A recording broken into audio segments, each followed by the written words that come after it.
Welcome to Sidebar, a podcast from Courthouse News.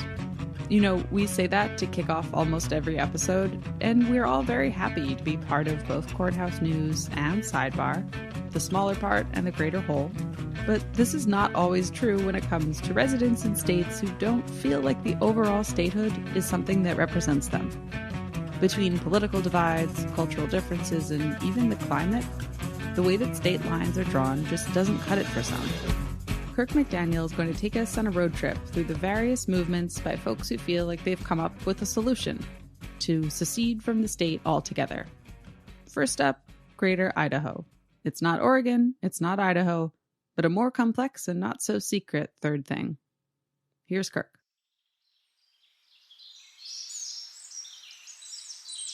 Admitted into the United States in 1890, the state of Idaho has long been a rural outdoor oasis for farmers, hunters, hikers, and those just looking for a simpler way of life. But for people living just beyond the state's western border in eastern Oregon, Idaho looks like a haven from the liberal politics that dominate the Beaver State.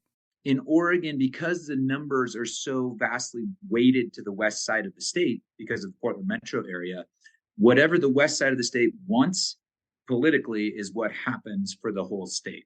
My name is Matt McCaw, and I'm the spokesperson for the Greater Idaho movement. Greater Idaho is a grassroots organization with the goal of moving the Idaho state border to encompass eastern Oregon.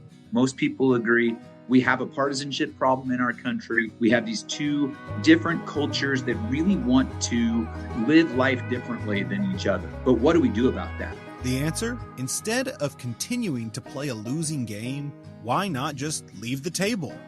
Go play with someone else. Someone who shares your values and political beliefs. Go play with Idaho. I would say that compared to other parts of the United States, Oregon is very laid back. The culture is kind of, I don't know if the right word is earthy, and it's kind of the way of life out in Oregon and Pacific Northwest in general. To get a better idea of what life is like in Oregon and what's driving the Greater Idaho movement, I called up a fellow Courthouse News reporter. My name's Alana Madden. I cover mainly the federal courts here in Oregon, Washington, Alaska, Montana, and Wyoming. Alana is a native Oregonian and a keen observer of both big cities and rural communities. She told me that she first heard about Greater Idaho in 2020. Since then, she has watched as the movement has grown and people begin to take it more seriously. At the time when I was reading comments online, a lot of people thought it was a joke, or that, it was just ridiculous. So I think that since then, it has picked up some momentum in the sense that I think it's gone a lot further than people thought it would. So what makes East Oregon different from West Oregon? Well, Eastern Oregon is definitely more of a desert climate all the way through. And it gets drier the more east you go. Western Oregon has a lot more of like the lush forest that you see, a lot of valleys, a lot of like grassland, a lot of farms. The climate is a lot more wet out here in the western part of the state. I mean, in a way of life out in rural Oregon is a lot different from urban Portland. It's a lot slower. The industries are different. The jobs are different. A lot of small communities are really centered around churches, for example. What Alana is describing is something known as the urban-rural divide. The urban-rural divide is something that you've likely heard of before. It is where urban areas like big cities tend to be more open to liberal policies and ideas. Rural areas, on the other hand, are more receptive to conservative ideas. This is a phenomenon that has been tracked for over 100 years just within the United States and can be found in developed nations such as the United Kingdom, France, and China. This divide has only widened over the past few decades in the United States, bringing people like Matt McCaw to believe that people would be better off redrawing the map to reflect these conflicting ideologies. The idea of borders is to group similarly minded people and like-minded people and similar cultures. And where our borders are currently no longer are providing that function. In fact, it's just the opposite. Where the border is between Oregon and Idaho is not where the cultural divide is between the two areas. The border between Idaho and Oregon was placed there 164 years ago. When that line was drawn 164 years ago, there was less than 50,000 people lived in the state of Oregon. They put that line there for a reason. It made sense to put it where they did at that time. But 164 years later, where that line is not making communities better. It's actually causing problems because it's grouping cultures and peoples together that want very, very different things out of their state government. For McCaw, the pandemic led him to get active and mobilize in support of Eastern Oregon secession. COVID, for me personally, and what happened in the state of Oregon during the pandemic, it was one of those crystallizing events that said, okay, government can have a massive amount of control over your life. If it has that much control over your life, you better make sure that government is the kind of government that you want and matches your values. McCaw and supporters of Greater Idaho are looking for a sense of representation that they feel is lacking in Oregon. As mentioned before, the state is considered a Democratic stronghold. The state has had a Democratic governor since 1987. Additionally, the state hasn't gone for a Republican in presidential elections since 1984. Compare that to Idaho, where Republicans have carried the state in presidential elections since 1968. Even at the state level, the differences could not be more clear. Republicans enjoy supermajorities in both the Idaho State House and Senate. And in Oregon, Democrats are just one vote shy from a supermajority in the House and Senate. We don't really have any say. And this is really the main crux, is that we are a political minority in our own state. And because of the numbers, we're talking about 9% of the population in Eastern Oregon. It's 63% of the land mass, but we're only 9% of the population. We will never be able to outvote the Portland metro area. It will not happen. So whatever the Portland metro area decides, they can force that on the east side of the state. They can force it on communities that live hundreds of miles away.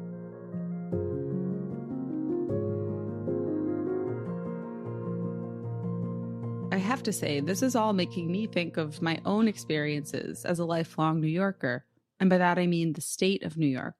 I grew up in Western New York, where my dad's family roots are, about a 6-hour drive from New York City, and the vibe is culturally a lot more Great Lakesy than anything else. You're bonded by massive snowstorms, and the Buffalo Bills, and hyper-local specialty dishes. My hometown, Rochester, we have one called the garbage plate. It's kind of our claim to fame, and it's essentially a beautiful mess of a cookout plate with the special hot sauce. It's meant to be enjoyed after about 2 a.m. That's just one of many pockets of the state, and to folks in each of those communities, what they have is unique and distinct from other parts of the state. But my mom grew up in Manhattan, and to her, anything above the Bronx was the vague and vast land of upstate New York. You see that mentality all the time down here, like, oh, upstate, I think they have a bunch of trees up there, perhaps some mountains as well. So it's similar to what we're talking about in Oregon, and I think you definitely see this play out when voting time comes. This deep blue state on a map actually looks pretty damn red, but the super dense population down here in New York City overwhelms the electorate. So people like Matt McCaw, I think, are bound to feel some type of way about that. Kirk, Matt talked about the pandemic crystallizing the idea to do something pretty extreme to change that imbalance. But there seems to be more to it with state secession. I mean, is that really a new idea that sprung up a couple of years ago? I feel like we fought a war over this at some point. This is certainly not a new idea. This is something that has been around for many, many, many years. And I think, more to your point, secession, just the word alone, brings up these ideas of the Civil War, of the Confederacy. It always gives people this sort of strange feeling. But I do think it's important to make the distinction from what Greater Idaho is trying to do from what many people associate with the word secession. There are groups out there that are looking to leave the Union entirely. Here in Texas, probably to nobody's surprise, there's a group called the Texas Nationalist Movement, and they're looking for outright secession from the Union. Greater Idaho, on the other hand, is looking to secede from a state to join another state. Nobody's looking to quit the Union. Okay, fair enough. Pretty big difference between those two. So when it comes to state secession, what else is out there? Well, you may be surprised that there's actually quite a few movements out there, and they span a very long history. One in particular is the State of Jefferson. Greater Idaho's vision for seceding is in no way a novel idea. Throughout the modern era, secession movements have popped up all over the United States. Some of them are strikingly similar to the goals of Greater Idaho. In the late 1960s, there was a campaign to have New York City secede from upstate New York, making the region, which consisted of Long Island, the 51st state in the Union. There have been small-scale attempts to have the eastern part of Washington state secede from the western half and become the state of Lincoln after the 16th president. There's a swath of northern Colorado. It's again this urban-rural business that doesn't feel like Boulder and Denver represent who they are. There's the state of Superior, which is the upper peninsula of Michigan, northern Wisconsin, northern Minnesota. I think we can find these most places around the country. That is Peter Laufer, a journalist and professor of journalism at the University of Oregon.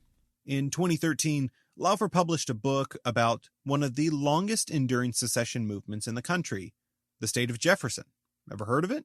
The elevator pitch on the State of Jefferson is that it is counties, mostly rural environments in Northern California and Southern Oregon that historically, since the 19th century, have envisioned themselves as somehow not part of the Sacramento-based, Salem-based sense of Oregon and California, but rather are something else, individual.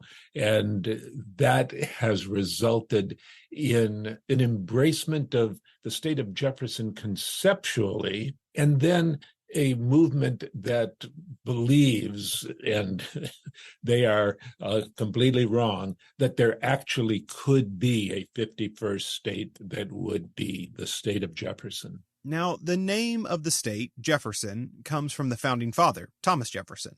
The movement's roots go back over 80 years and have quite an interesting origin story.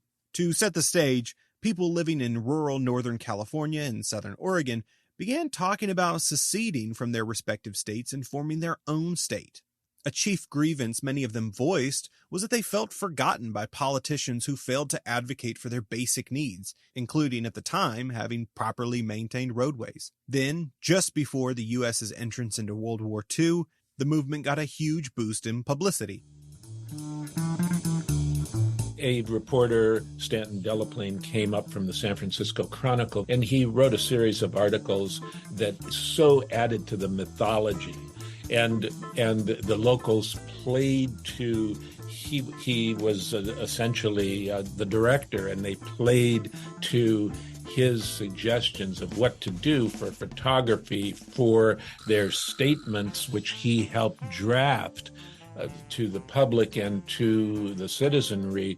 And then Pearl Harbor occurred, and all of this went by the wayside for a time. However, Delaplane won a Pulitzer Prize for his fiction, although he didn't win it for fiction. He won it for news reporting. And that may have been in part because those columns provided some relief to the tension building up to the attack on Pearl Harbor and the U.S. involvement in World War II.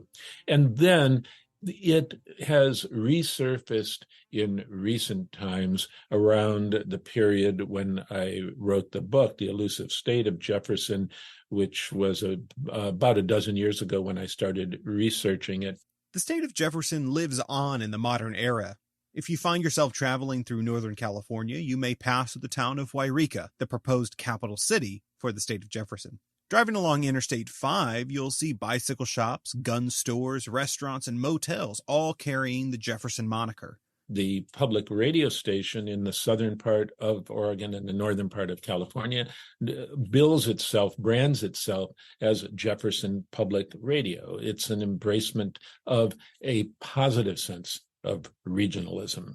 Some residents of the region opine on how the area would be better off as the 51st state and continue to this day to advocate for secession in many ways similar to the Greater Idaho movement. Professor Laufer told me that secession movements gives people a shared sense of identity and further drives the urban-rural divide as both sides seek to move further into their own corners. It plays the positive for a sense of identity, because we all want a sense of identity. You're in Austin, and it depends on what neighborhood you live in terms of what kind of an Austin identity you present to yourself, your friends, to me, to your audience. That's all dependent not just on Austin, which has its own identity worldwide, but within Austin, where you hang out, what restaurants and bars you go to, where you go fishing. I marked a place in the book here, which is one of my favorite couple of lines, if you will indulge me, because it speaks to this identity. And this occurred down in California. And I had just come back from Mexico, and I went with a colleague, another reporter I'd traveled with in Mexico, and we were in Fairfax, which is a village of about 5,000 in Marin County in California, and we ate at Fratellicio's Italian restaurant. And while we were eating, owner Paul Fratelliccio showed up, and as is his style, stopped at our table to say hello. "How are you?" I asked him. "Fine. Now that I'm back home in Fairfax," was his answer. The obvious follow-up question was to find out about his travels. It sounded as if he had just returned from distant lands. "Where were you?" I asked. "San Rafael," he said, "and I always feel so much better as soon as I cross the line into Fairfax." San Rafael is the county seat just 3 miles east of Fairfax.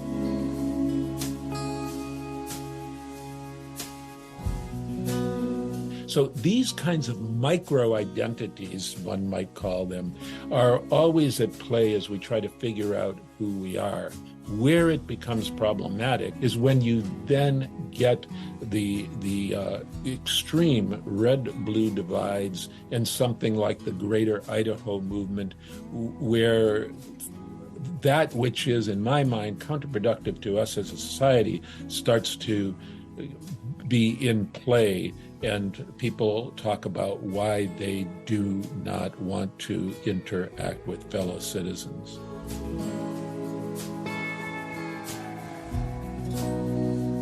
Okay, so traditionally we have our municipalities, our states, our country. Is it fair to say that this kind of regionalism kind of transcends the formal lines that we've drawn? Like it seems like it's not so much about bridging divides, but creating new ones, different ones. Yeah, I mean, absolutely. I think that's why what surprised me with this topic was just how the urban-rural divide can be traced through many of these secession movements. Right, sure. It makes sense that those cultural lines wouldn't follow those rigid sort of legal political lines that we've drawn. I mean, it's a really intriguing idea, whether or not you agree with states seceding and redrawing these lines. Tell me, Kirk, how likely is it that these secession movements take off? I mean, are we going to have to add an extra star to the American flag anytime soon? Well, I will tell you, there is probably more likelihood of Washington, D.C. or Puerto Rico of being that new star. The road to success for Greater Idaho, or say any of these other movements, it's got a long road ahead.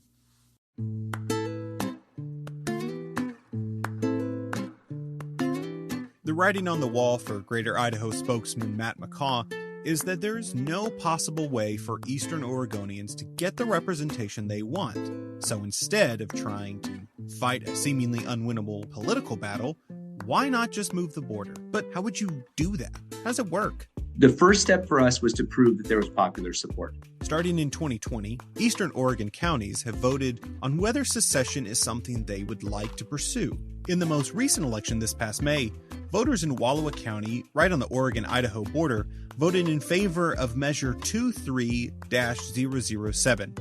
The measure posed this question to voters: shall commissioners meet twice annually to discuss promoting Wallowa County's interest in relocating Idaho's borders to include Wallowa County? The counties that have voted in favor of having their local elected leaders voice interest in moving the border is just the first of many steps. So our approach was to go county by county in Eastern Oregon and ask voters directly.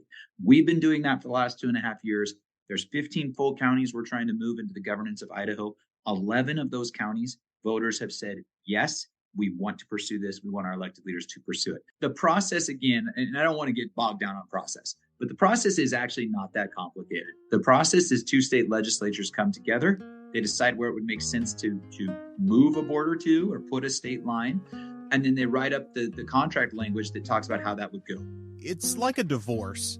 The 2 states will have to negotiate out who takes what and how the assets get divided. But the 2 state legislatures are going to negotiate those things out. There's state prisons. There's a state university. They're going to say, okay, what are we doing with this? Is this going to go with those people? Is there going to be any money exchange? Is there going to be, what's going to be grandfathered in? There's going to be issues that have to be resolved. But that's what will happen between the 2 state legislatures, and will go into the interstate compact. The settled contract stipulating how the division takes place would be drafted into what is called an interstate compact, basically a contractual agreement between 2 states. However, interstate compacts have to receive final approval from the U.S. Congress before going into effect. Look, I can already hear you, but Kirk, Congress doesn't get anything done these days. Despite the gridlock, McCaw is optimistic that if an interstate compact gets sent to Congress, Greater Idaho is in the bag.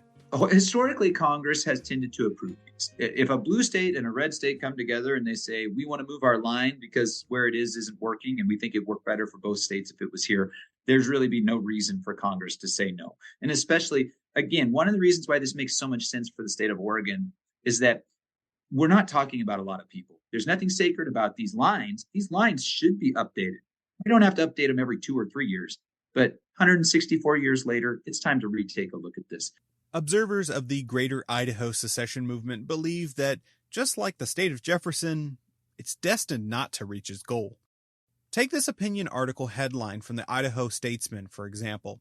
Greater Idaho is a pipe dream, a symptom of a deeper problem, the urban-rural divide. I wanted to learn more about why the article's author thought the movement was a pipe dream, so I called him up. My name is Brian Clark. I'm an opinion writer with the Idaho Statesman. I've been a journalist in Idaho for, 9 years now, 10 years, something like that. Clark told me that, in his view, Greater Idaho is a childish proposal. So within this context of a nation that is divided between its rural areas and its urban areas, there's this ever increasing, and it takes a number of different forms. Greater Idaho is just one of them. This idea that if we can just redraw the borders, then we can live exclusively with people who share our beliefs, who we believe are part of our common community as opposed to our cultural enemies. And that's what I think is ultimately childish. I think we're stuck with each other.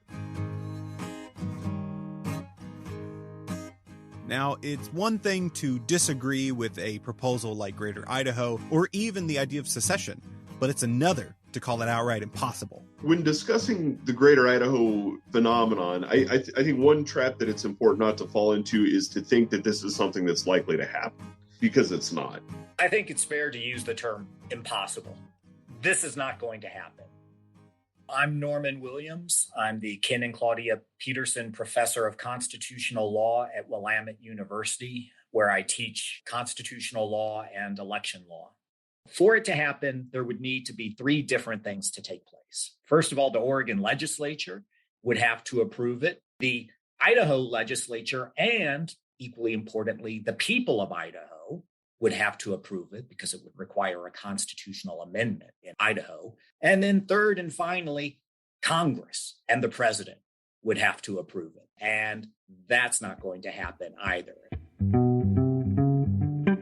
Like Brian Clark, Professor Williams wrote an opinion piece sharing his perspective on why the movement will fail. Starting off, Williams sees no chance the Oregon legislature will even come to the table on this issue. No one really wants to be the person who votes for turning over 80% of the landmass of Oregon to a different state. The Oregon legislature has shown absolutely zero interest in even talking about this. There was a measure introduced in the Oregon Senate this past January. The measure was modest in the sense of it wasn't endorsing this. It just said it was authorizing the state to begin discussions with Idaho.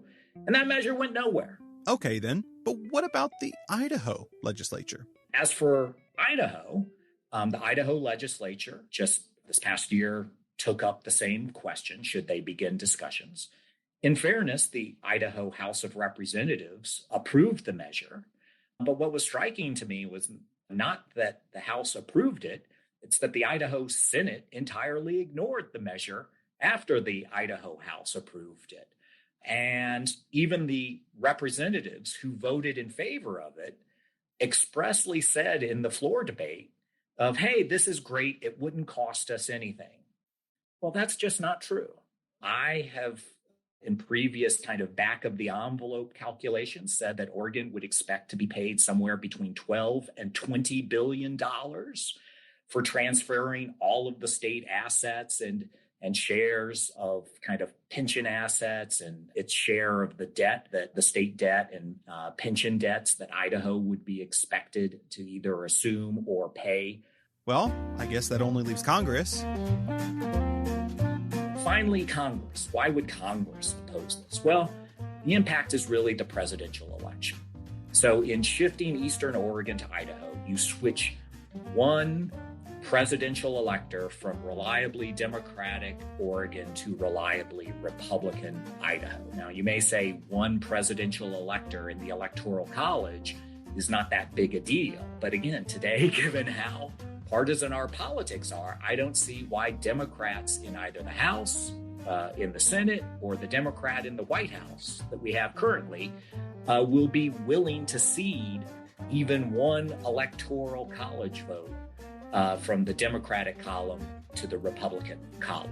Aside from getting this effort passed through the respective political bodies, Williams also told me that Eastern Oregon may take a financial hit, specifically in the legal weed market. Oregon, unlike Idaho, has legalized marijuana and cannabis projects. There are a number of dispensaries, marijuana dispensaries, in Eastern Oregon cities, Baker, Ontario, that are thriving right now. Well, you may ask, well, why are they thriving? Well, it's because we think that Idahoans, where marijuana is illegal, are driving across the border to get their supplies from the marijuana dispensaries in Eastern Oregon, which again are making a lot of money disproportionately to dispensaries in Central Oregon. Well, Oregon taxes those dispensaries and sales, and those taxes go to fund local schools and law enforcement. And so, interestingly enough, on the close to the border, people have been far more reluctant to embrace this, in part because I think they've recognized, and they've said so in the newspaper reporting on this, that if they became part of Idaho, that would require the elimination of the marijuana dispensaries, which are now a sizable source of tax revenue. While the cards may very well be stacked against Greater Idaho, Williams believes that the movement should still be taken seriously.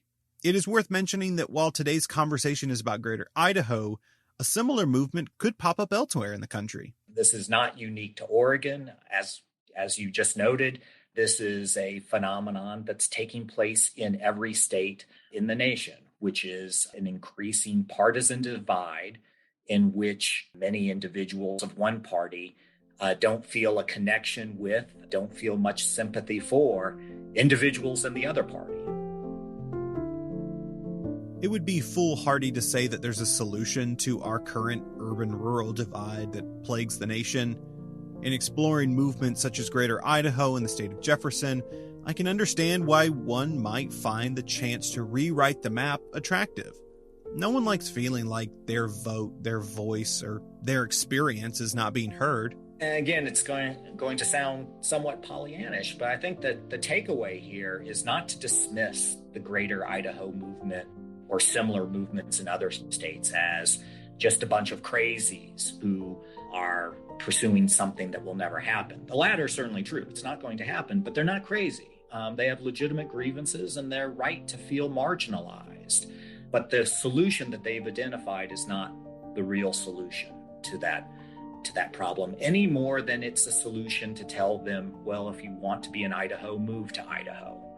This movement is it's a symptom of the divisions and partisan polarization that's taking place everywhere in America. But the solution to that is to try to redress the division, not to accentuate it by saying, well, let's just make those divisions deeper by drawing the state border somewhere else. Movements such as Greater Idaho and the State of Jefferson challenge the notion that our nation, the way it looks on a map and on the ground, is not set in stone.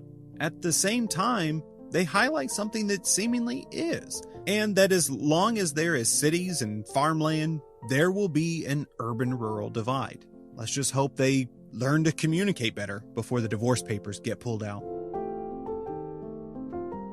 I want to thank everyone who spoke to me for this episode. I also want to give a special shout out to Alana Madden, Courthouse News' boots on the ground in the Pacific Northwest.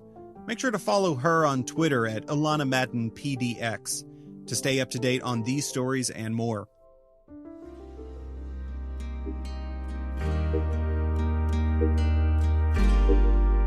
You know what they say. If at first you don't succeed, try again. I've been saving that one. Thank you for listening, and please remember to follow us wherever you've been picking up the podcast. You can drop a nice little review if you've been enjoying it. It really helps us out. Next time, we're joined by a special guest, New York City reporter and sometimes radio DJ, Josh Russell. You've heard of lawsuits over copycat songs. Think of the big Blurred Lines controversy, or the more recent lawsuit that accused Ed Sheeran of ripping off Let's Get It On in his 2014 ballad Thinking Out Loud. As musicians will tell you, there are only so many chord progressions that are possible to create, so overlap is bound to happen again and again. But we're going to take it a step further, to where one unique element, namely a distinctive rhythm, makes up the very bones of a musical style, like the dembow beat you're hearing right now, that we've come to know as reggaeton. If you claim you came up with it first, can you then copyright an entire genre? We can't wait to share what we've learned. See you then.